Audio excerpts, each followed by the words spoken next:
Hello, everyone. We're working through an introduction to statistical methods and data analysis by Ott and Longnecker. We are on chapter 12, part 4, multiple linear regression using R. All right, so we're going to go back to our example. A survey of information systems managers was used to predict the yearly salary of beginning programmer analysts in the metropolitan area. Managers specified their standard salary for a beginning programmer / analyst, the number of employees in the firm's information processing staff, the firm's gross profit margin in cents per dollars of sales, and the firm's information processing cost as the percentage of total administrative costs. Let Y equal the salary, X1 be the number of employees in the firm's information processing staff, X2 be the profit margin, and X3 be the IP cost. So what we've done here is we've just plotted our data. So we're plotting our data set. And by doing that, we can see the relationship between all of our variables. So for example, this plot here is X1, number of employees, versus Y, which is our salary. And this plot is X2 and Y. And then we have X3 and Y. If I go to the next line, this is margin X2 by X1, number of employees. This is X3 and X1. And then this is X3 and X2 on the Y-axis. So we can see in general that as IP cost increases, the margin also tends to increase, right? X1 and Y, it has some curvature in this relationship. X2 and Y seems fairly linear, and X3 and Y also seems fairly linear.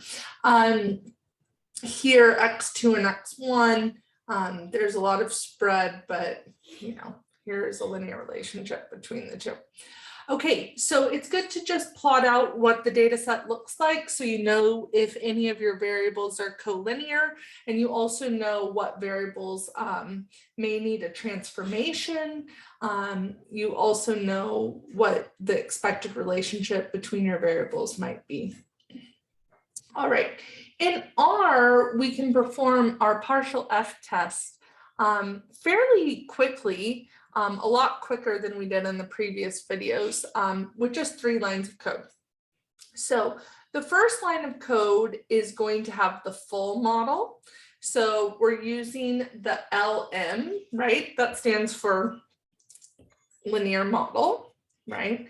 So we fit a linear model where salary is equal to beta 0 plus beta 1 times the number of employees plus beta 2 times the profit margin plus beta 3 times the IP cost plus epsilon, right? So we fit this model and we do this through the linear model and we end up getting the estimated regression line. So we get beta 0 hat plus beta 1 hat X1 plus beta 2 hat X2 plus beta 3 hat X3. Okay, we do that through the LM function in R. And I saved this in an object called fit.full. Now, this is the full model, and then the reduced model that we're looking at just has the number of employees. So we get Y equals beta 0 plus beta 1 X1 plus epsilon. Okay, so our reduced model would be Y hat equals beta 0 hat plus beta 1 hat X1. All right, so we still use this LM model, but then we just say Y follows X1. That's our reduced model. Now we can do an ANOVA table, and all you have to use is use this ANOVA command. And then you put in your reduced model, comma, your full model. And by doing this, this will give you the partial F test. And what we have here is that our partial F test, the F value is 17.819, and our P value, right? So our F test statistic was 17.819, and the associated P value was less than 0.001, right? And so we're going to reject our null hypothesis at the 5% levels. And we're going to say that profit margin and IP costs contribute significant information to the salary once the number of employees has already been taken into consideration. So essentially, even though we did all the math and it was a lot of hard work to calculate everything, in R, it's just going to take 3 lines of code to do this partial F test, right? You're going to fit your full model in step 1. In step 2, you're going to fit a reduced model. And in step 3, you're going to say ANOVA of fit.reduce, fit.full. Okay.